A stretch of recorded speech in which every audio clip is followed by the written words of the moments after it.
In the last half of the 19th century, no one dominated life in Faribault quite like Bishop Henry Whipple. He grew up in New York State and, encouraged by his wife Cornelia, decided to enter the Episcopal ministry. He quickly gained a reputation as a dynamic leader, following his work among the poor on Chicago's South Side. In 1859, without his knowledge, the Episcopal Diocese of Minnesota elected him to serve as its first bishop. Whipple traveled across the state, searching for a permanent home before coming to this city. He later wrote, "40 gentlemen called at the mission, and in the name of the citizens of Faribault offered me a home. They also promised to aid me according to their ability in founding schools. Their concern touched my heart." He accepted their offer, and this city became the center for the Episcopal Church in Minnesota. With the encouragement of the Reverend James Breck, Whipple decided to build a cathedral here, the first structure built to be a cathedral in the American Episcopal Church.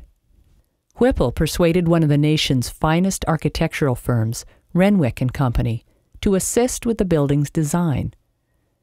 James Renwick helped to popularize the Gothic Revival style in America, and is best known as the architect of St. Patrick's Cathedral in New York City and the Smithsonian Building in Washington, D.C.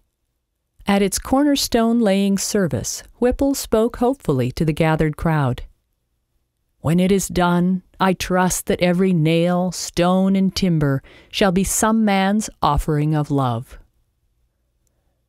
But it would take 7 years to complete the building, and in the intervening years, America was plunged into a civil war, while in Minnesota, a bloody conflict erupted in August 1862 between the Dakota Indians and the new settlers. Whipple is best known for his work among the Dakota and Ojibwe Indians, from whom he received the name Straight Tongue because of his honesty. At the close of the U.S.-Dakota War, after more than 300 Dakota had received a death sentence, Whipple directly appealed to Abraham Lincoln for mercy. The bishop wrote, "Who is guilty of the causes which desolated our border? I believe that God will hold the nation guilty." In the end, the president pardoned 265, but sent 38 to the gallows in Mankato, still the largest mass execution in American history. Whipple's stand made him one of the most unpopular men in the state, and he was targeted with death threats. In his hometown of Faribault, the struggle to raise money for the cathedral dragged on for years, and eventually the planned tower was eliminated. Finally, in May of 1869, the cathedral was completed, its walls erected by local stonemasons and paid for by contributions from the citizens of Faribault, but also with the help of Bishop Whipple's friends in the East. In August 1874, it almost became the place of Whipple's death. One Sunday evening, with the bishop sitting in his chair in the chancel, a demented divinity school student by the name of George Nims calmly strode down the aisle, pulling out a pistol. Waving it around, he suddenly turned and pointed it directly at the bishop. The congregation froze as the would-be assassin cocked his gun. Everyone, that is, except Whipple, who jumped forward and grabbed the man's arm.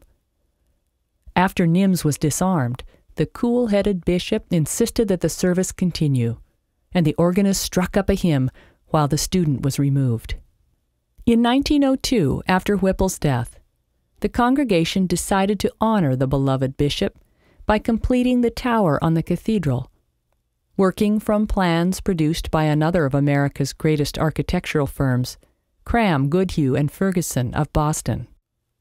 1 year later, these same architects received a commission to design a series of new buildings for the United States Military Academy at West Point. Their work here was a classic, square Gothic Revival tower with 10 bells cast by the McShane Foundry from Maryland.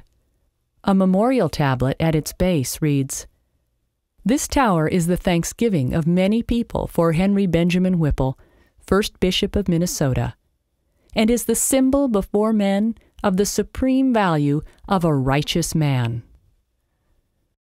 If you step inside, you'll see a series of beautiful stained glass windows, including 2 donated by Native Americans.